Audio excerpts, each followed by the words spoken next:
Assalamualaikum and hi. My name is Muhammad Azizi bin Muhammad Isa and I will talk about risk and crisis communication case study.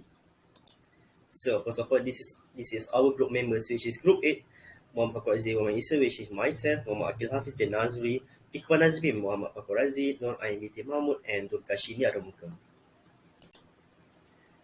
So, the risk and crisis communication strategy applied by the Cambodia in handling the pandemic crisis of COVID-19.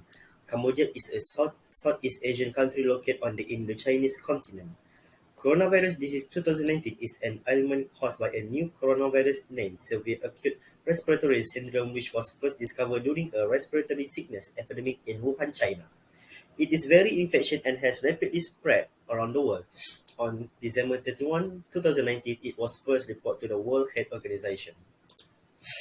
Ministry of Health of the Kingdom of Cambodia reported with WHO on 37 January 2020 that the first case of 2019 coronavirus had been found. A 60-year-old man from Preah Sihanouk province returned to Cambodia on a direct flight from Wuhan, China. On 27 January, he was confirmed positive for a new coronavirus by sequencing at the Institute Pasteur Cambodia. Next, I will show you the profile of country which is pre-COVID. In comparison to the 2020 pandemic, both the government and the people have responded very differently to the 2021 outbreak, with considerably faster community spread and, more significantly, an increasing number of mortality. Individuals have taken far more precautions to protect themselves against infection.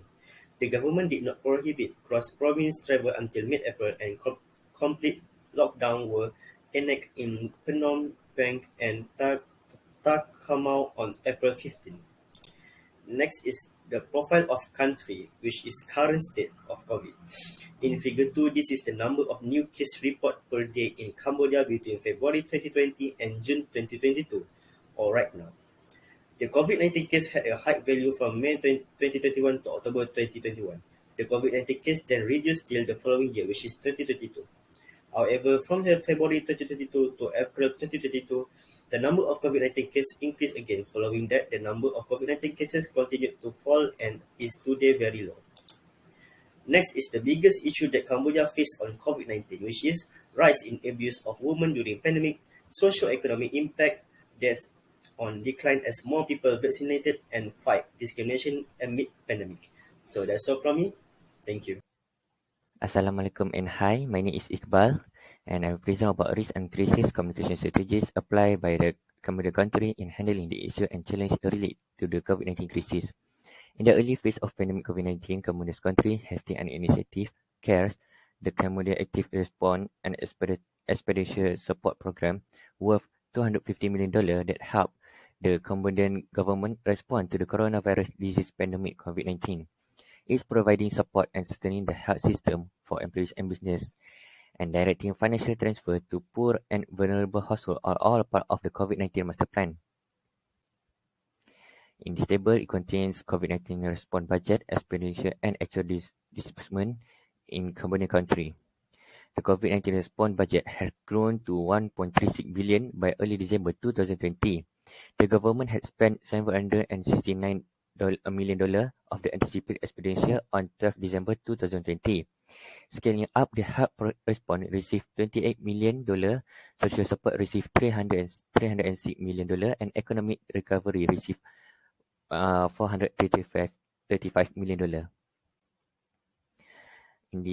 From this graph, it confirmed cases of COVID-19 by date of first positive test. The public health system has played an important role in the management of COVID-19. The foundation of the system is district health center and village health posts which care patients in rural regions. For contact tracing, the government has adopted a whole of government and a whole of society approach, as well as watchful surveillance, laboratories, and fast response team. This strong response had been aided by the good collaboration between the Ministry of Health and Cambodia's development partners. Thank you.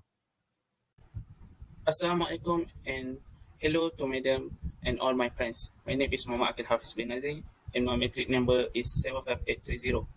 Cambodia has entered a critical phase in its fight against coronavirus infection since the February 20 event.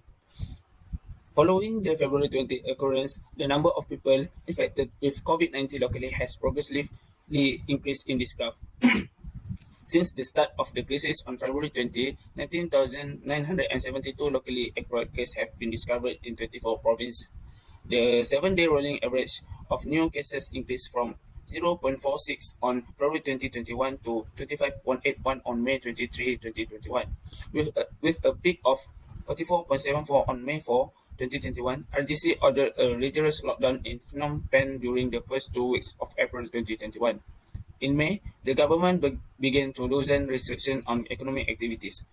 However, while there is continued community transmission and relative large unvaccinated population, experience from other countries suggest that certain non-pharmaceutical treatment NPIS will be required. NPIS are projected to stifle private investment and consumption, putting the brakes on growth.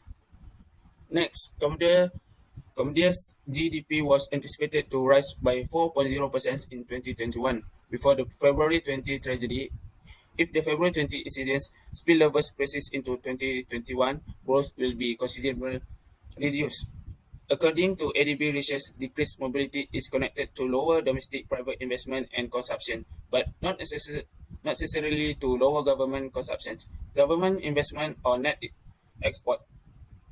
As Phnom Penh graph implemented stringent lockdown measures, the collapse accelerated as lockdown measures were eased, mobility began to improve, but it remained significantly below pre-February 20 levels as of May 24, 2021. Because of the lockdown, limitation and the spread of illness among manufacturing workers, some factories that produce items for export have been forced to close temporarily, while others have been compelled to lower workforce numbers to maintain social distance. That's all for me. Thank you. Hi, I am Norai and I am going to talk about the assistance received by Cambodia in fighting COVID-19. There were numerous countries and other international agencies assist Cambodia in fighting COVID-19.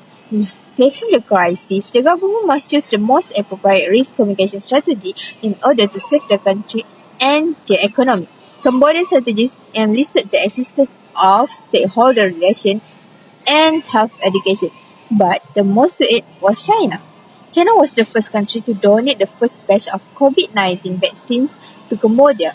This is because China has invested most in the development of Cambodia. China also continues to help Cambodia in fighting COVID-19 outbreak by sending medical experts and also 60 tons of medical supplies.